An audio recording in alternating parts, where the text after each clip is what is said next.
Welcome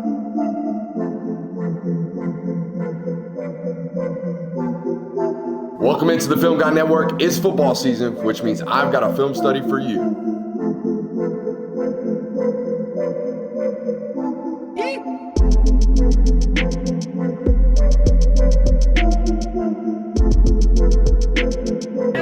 What's up? You like that? You really like that?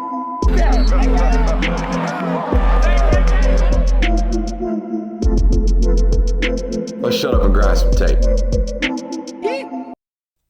What is up, ladies and gentlemen? Welcome in to the Film Guy Network on a fabulous Tuesday morning here inside the studio. A lot of people talking about this Texas A&M football team. Jonathan and I are believers that this is the best, most well-rounded football team in the conference, not just because of the record, but what they can do complementary football-wise. Offensively, really balanced, good rushing attack, good explosive weapons, quarterback developing continuum, also quarterback a threat with his legs.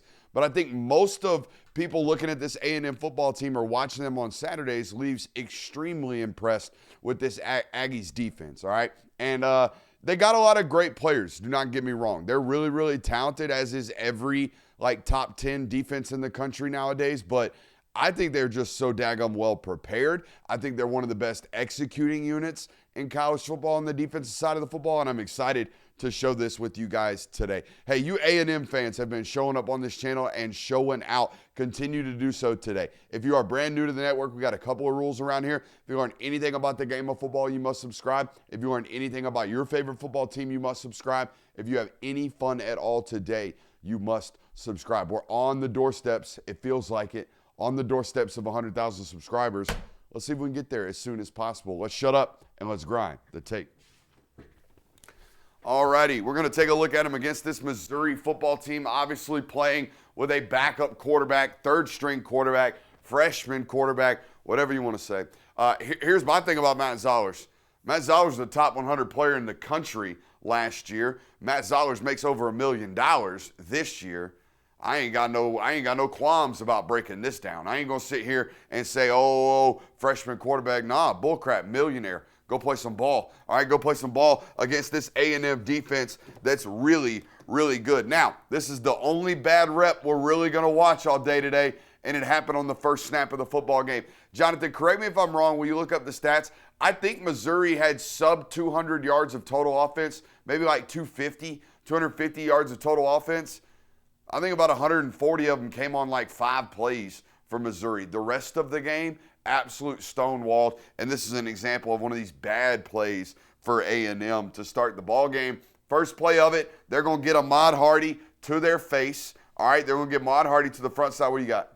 They had 284. 284. All right, I think 160 of them came on about 5 plays, this being one of them. We got really bad angles on the backside here from 27 and the safety. You can really see it from the tight right here. 27 and the safety are the last line of defenses here on the backside of this play, okay? You are a boot reverse player. You are a cut fill player, right? As this ball cuts back, you've got to fill that sucker. If we pursue too hard on the front side, if we overrun teammates, which is exactly what 27 does right here, if we overrun teammates, we're going to be in trouble when that ball ultimately cuts back, right? Bad angles here, bad angles here.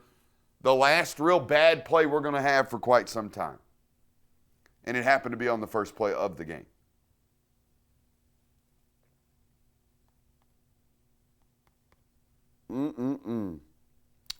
Yeah, man. Yeah, man. I love these two football players. Okay, they're going to realize they're getting jet, all right, and they feel like they're getting stretched to their play side.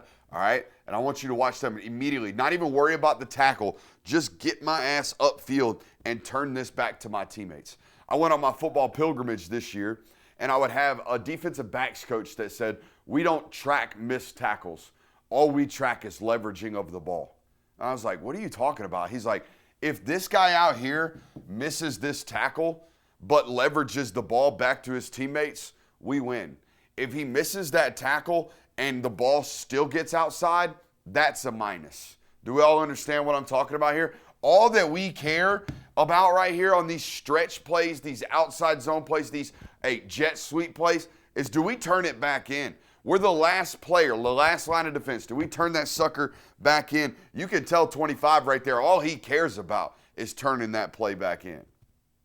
And you'll see why from the tight right here. You're the last line of defense. That's why they call you the hard edge setter, right? We are a hard edge setter. We better set that edge hard and turn it back to all of our teammates. Because why? 1, 2, 3, 4, 5, 6, 7, 8, right? We have 8 players to turn that back into.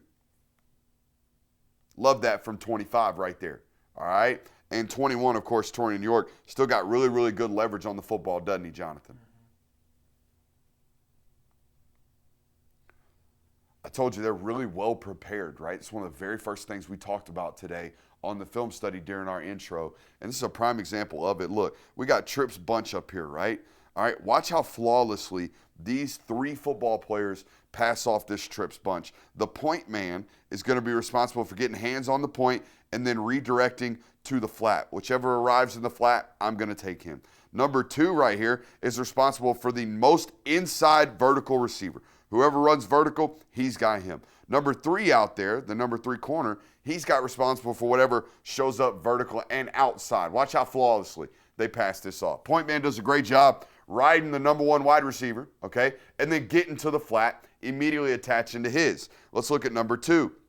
He's got the most inside vertical, all right, and we're going to stay with him throughout the rep. Number 2's in great phase. Let's look at number 4 over here. Look how patient he is in collecting his responsibility. Boom, there goes the most outside threat trying to run through my outside shoulder. I'm going to be in lockstep. That's about as smooth as we can pass off Tripp's bunch. And this is the second time we've watched A&M this year on this channel, right? Defensively, Jonathan, is that correct? They pass these things off smoothly. They don't get beat. They don't get rubbed. They don't get picked. They don't get any of that. And, of course, we force an incompletion because we're in locks. You know what I mean? You know who's a lunatic, Jonathan? Torian York. Torian York is a lunatic.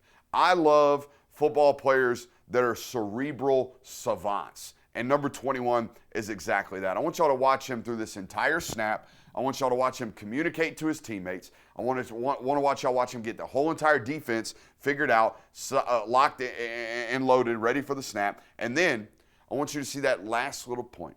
That last little point, letting everybody know where this ball's about to go. And then I want you to see him immediately attached to his responsibilities here in this white stick concept for Missouri and dislodge this football on 3rd down. Okay? All the way back from the tight. Jonathan, I figured out what he's looking at. Let's see if you can figure out what he's looking at. What gives it away to him that they are going that way with the football?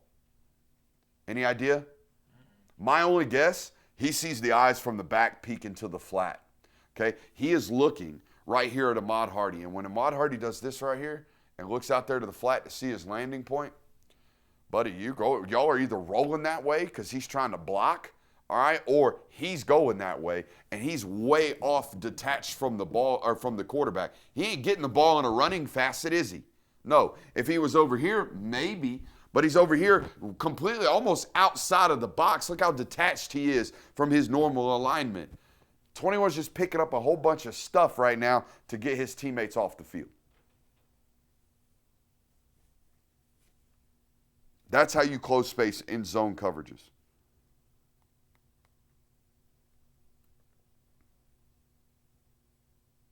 All right. The more and more I watch Elko, now what I'm about to say can only happen if you feel like you can play man-to-man coverage, all right, or single high coverage at all. If you feel like you are not threatened by the passing attack of your opponent, you can do stuff that I'm about to show you. But if we got to play too high and we can only rush 4 and we have to drop 7, this ain't in your bag. You can't do this stuff. They can because they feel like they can cover. Hell, they felt like they could cover LSU when I watched them this year. They feel like they can cover. So they're going to get after your ass inside this box, and that's exactly what happens right here. But more importantly, I feel like, Jonathan, when we watch a film nowadays, everybody's stunting, picking, rapping, twisting, like doing a whole bunch of shit with like 4 or 5. They ain't doing none of that. They're sending 6, and they're going to send it where your pass protection is vulnerable. Wherever your slide is, they're going to throw it at that slide, okay? So look at what I'm talking about right here. From the wide, all right, they're going to get home, and I'm going to show you why they get home from the tight. All right, most offensive line groups are what we call Big 5 offensive line groups, okay? So they're going to take the 5 biggest linemen every single time they get an opportunity. So they're going to take 1, 2, 3, 4, and 5. Do we see that? Those are the 5 defensive linemen in this set right here. So those are the ones we're going to set to. That means the mic is going to be left to be filled by the running back. Do we all see that? All right, so watch. Let's pause the play as soon as the actual slide starts. Actually, they reverted this way. They took center on 21 and let the running back fill for the other linebacker in A-gap. Doesn't matter. All right, here's the slide, right? We got 1, 2, 3 working this way, and 1, 2, and a tight end chipping working this way. We're vulnerable down the midline. All right, Jonathan, this football player is completely unaccounted for, is he not? He is going to run completely free through their 3-man slide because they're 3-man sliding this way, and how many are we sending? We're sending 4. It's popping on you a little bit. I don't know why. It just started. It just started? Like right when you were doing that little breakdown. Okay.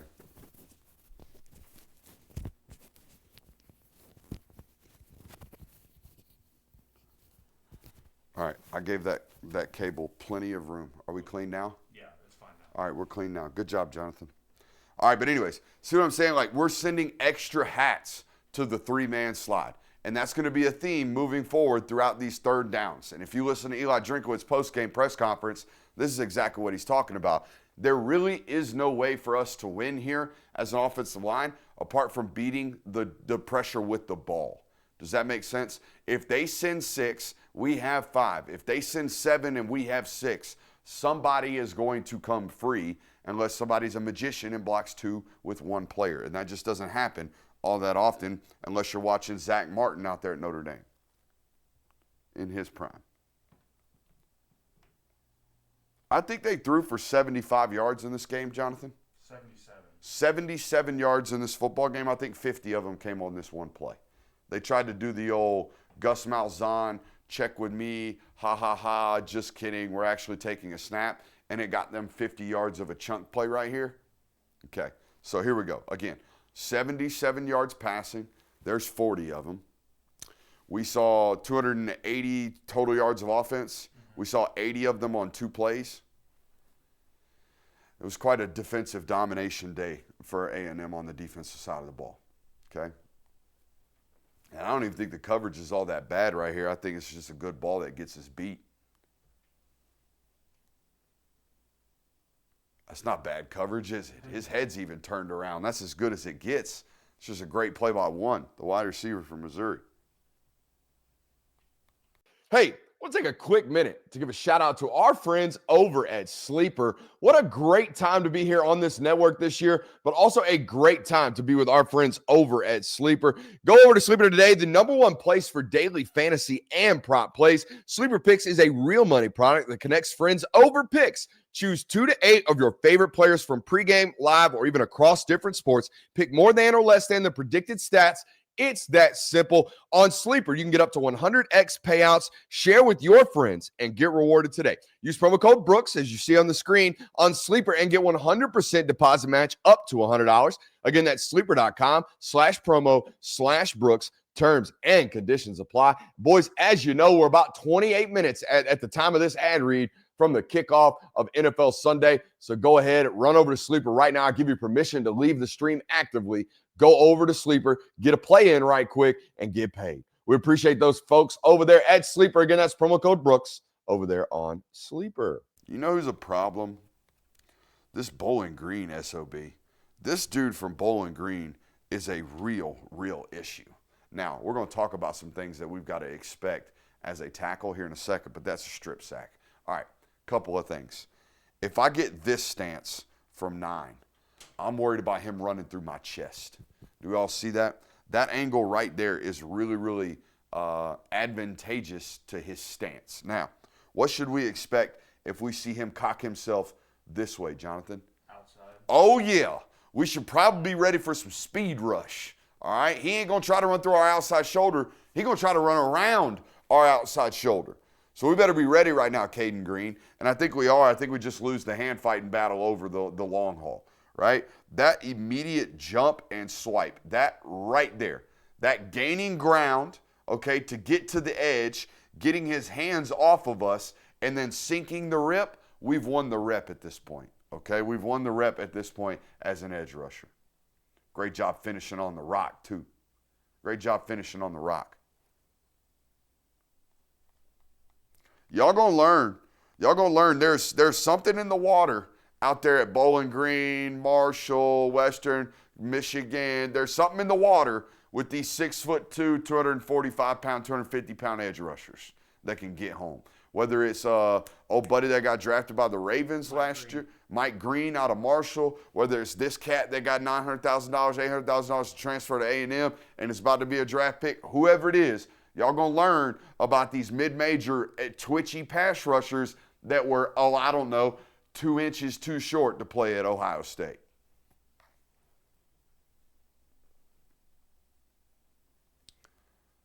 I thought this was interesting from Missouri. I think they get this win because of alignment. That's an offensive tackle, not a tight end. Okay, that's the tight end over here. They've got tackle over out of attached 12.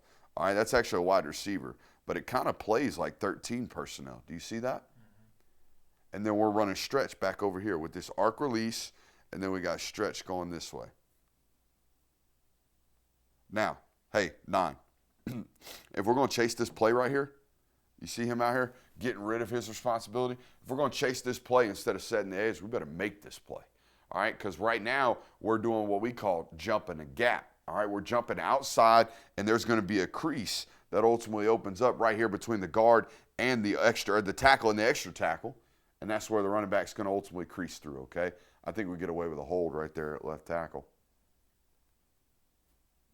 Maybe not.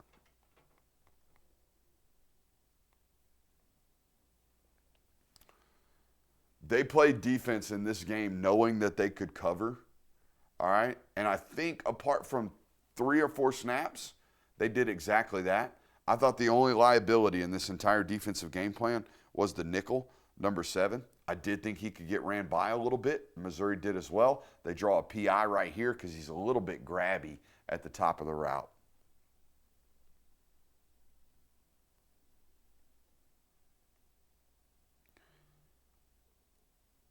I love seeing this. It's not even anything to do with the play. But I love watching players recognize the same thing at the same time and communicate the same thing at the same time. It means they're dialed, right? When he leaves pistol and comes to the broken side saddle position, right? We as a linebacker, we now have to bracket him, right? If he goes my way, I got him. If he releases out of the backfield, I got him. If he releases out of the backfield my way, I got him, right? I love seeing communication skills right there before the snap. It's what keeps us out of explosives, guys. Now, Caden Green postgame said these guys knew something. These guys had the calls, right? These guys had something. They knew where we were going. That first step right there from number 11, that first step looks like I know I'm getting reached, doesn't it? I would say the same thing back here for him. I would say the same thing back here for that offensive lineman. And I would say the same thing back here for this linebacker as well. These guys are moving. These guys are moving first. He moves first. He moves first. He moves first. Our advantage as an offense is supposed to be that 2 things. I know where we're going and I know when we're going there.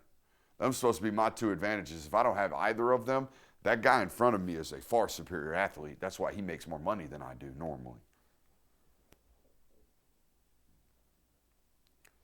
The amount of times I saw them stop stretch in its tracks with a 3 technique will blow your mind. We're supposed to stop stretch with the end man on the line of scrimmage, aren't we, Jonathan? He's supposed to turn that thing back in. The idea that the 3 tech's beating the guard so damn fast and so damn quickly that we're turning it back in, that's impressive. This ball's supposed to press all the way out here, not press right here and then get north.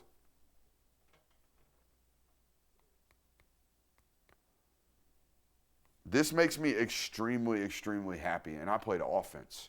All right, this is a football observer point right here. I want you to look how tight these run fits are, Jonathan. Look how firm and tight those run fits are as the ball carrier approaches the line of scrimmage. That's as clean as a tight 5 as we can get, is it not?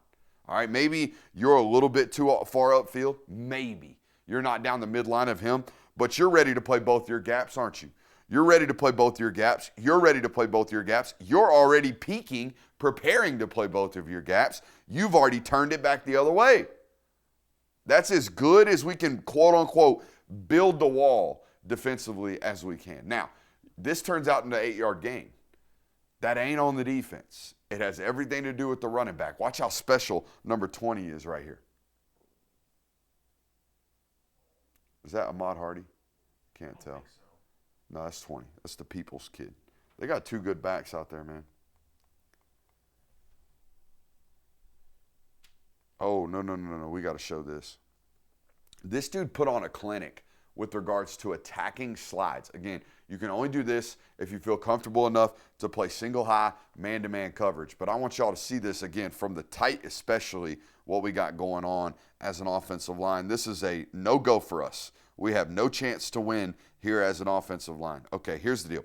We got 1 big guy, 2 big guy, 3 guy, 4 big guy. All right, so we know we're taking those 4. All right, we might put the back on 21 and send the 4-man slide here this way and call Mike 27. As an offensive line, we can only handle 5, right? There's only 5 of us. So we're definitely going to take the 4 big ones, and we're definitely going to take one of the linebackers, which means the running back probably has him, and that means the quarterback has to now play hot off of whoever comes from distance, okay? All right, so let's look. Down set hut, there goes the slide. They actually slide this way, and they got a 3-man slide this way. You're taking big fella, you're taking big fella, you're taking big fella. But I want y'all to see how they get this free runner here for the Mike. They have the nose right here slant across the center's face. We know these 2 are kicking out here. So 27's got a free run right down the midline. That's how we get them hot, right? That's how we get them playing hot as an as a defense. I don't know why y'all didn't 4-man slide like I'm saying. Why aren't y'all calling Mike 27 and going this way and leaving the quarterback, running back hot off him? I don't know. Oh, I know why, Jonathan. Make the running back play from depth instead of filling now. You see what I'm saying? Take the most immediate threat. Hard to complete footballs that way, man. Ooh, man. I think they might have had something. I ain't even going to lie to you. Look at 11. And maybe he is just a great read and react football player, Jonathan. Maybe he is. Maybe he's that damn good. But he never wasted a step on Saturday. Never wasted a step, never had a single solitary moment of, ooh, are they running this? Nope. He running right to the rock. I mean, he turns this back in, him and 27. And 15. Watch how violently 15 gets upfield after he realizes what's happening, okay? We're reached right now, all right? They are outside of our front side, play side shoulder. The only way we're going to, quote, unquote, turn this back in is if we get our ass on the horse right now and get north and south. And that's exactly what he did. Jonathan, there's not even a moment of where's the ball carrier, is there? Right now, go through his face. It ain't even my job anymore to make this tackle. It's my job to turn it back to my teammates. We love that.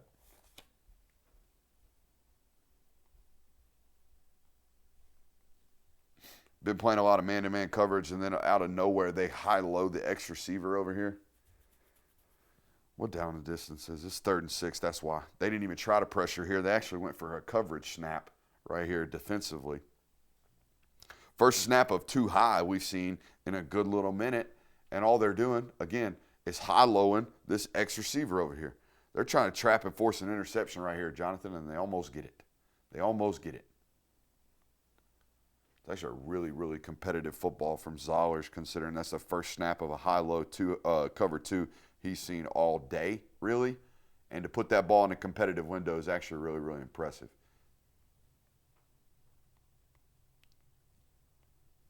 All right, let's go to play 29. Another example of them, this is the big interception. This is another example of them just absolutely picking apart your slide protection or your protections, okay? They call Big 5, I'm pretty sure, if I remember correctly. I think I saw that in the film. Let's look. I think we see the big offensive linemen put their hands up into a 5. Where did I see that? Did I see that in the wide? Huh. I guess I'm losing my mind. All right, here we go. Let's talk about the actual protections, though. They are sliding this way. 1, 2, 3, 4, 5. We got a 5-man slide. We started the Mike, number 27, right here. We're actually going to wrap him all the way around the slide. And look how tight we are. Look how tight we are to that slide. And we're going to get home. And not only are we going to get home, I don't know how in the hell I guess that ball caught him. I don't know how he found that football in the air and ultimately turns around and runs back to the other end. It looks like a cartoon. But this was the theme of the football game for me. We know what you're doing. Therefore, we know where you're compromised because of what you're doing. Okay? I didn't feel as if Missouri had enough immediate now man answers, if that makes sense. My notes say only well-prepared defenses move that confidently. Wonder what I'm talking about. Oh, I'm talking about these two jamokes. Look at these two dudes. Held the whole defense. Look at you. I could see why the tackle from Missouri was complaining after the game that they might have knew the calls. Buddy, there ain't an ounce of hesitation by anybody. Also, all these quote-unquote undersized edge rushers, all they ever worry about is whether or not they can hold the point. It looks like he's holding the point to me.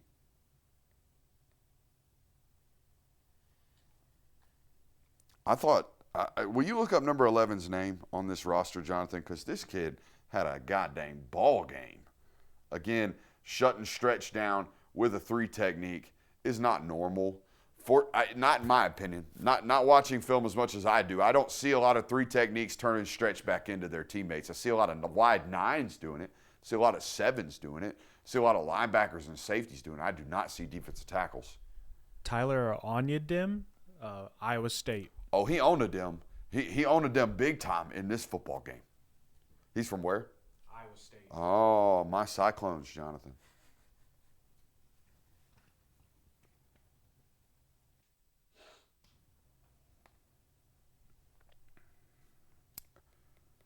Now, 2 plays that I want to show you, because I think Torian York gets a lot of love, but this number 27 from A&M is playing elite football. Like, how in the hell do you know that's happening type football like this right here? They're getting stretch again, okay? They're getting stretch again because that's what Missouri be doing.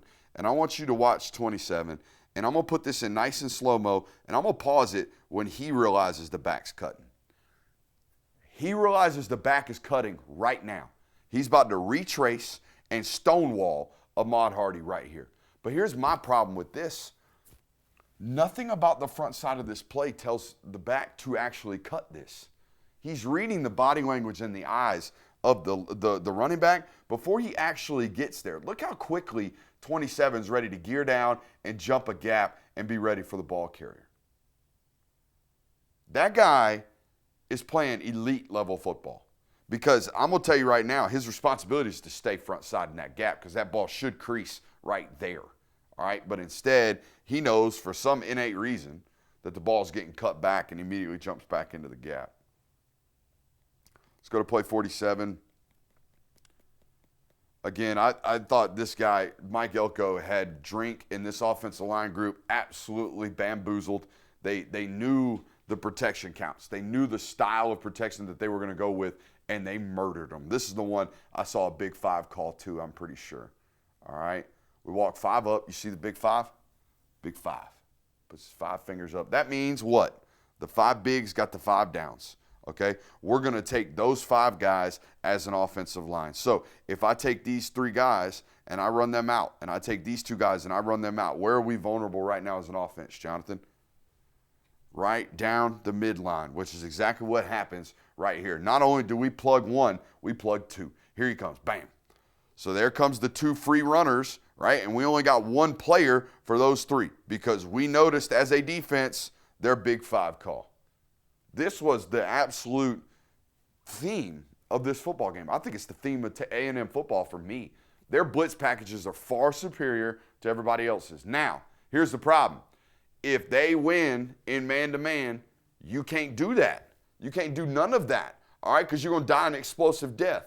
So if you're playing this football team, which South Carolina is this week, so they might break the NCAA record for sacks in a football game, but who the hell knows? That's a great defense. I've enjoyed watching them all year, and their road woes have really slimmed down over the last month or so of college football as well. Hope you enjoyed it. Hope you hit that thumbs up button on your way out. I love you. Bye.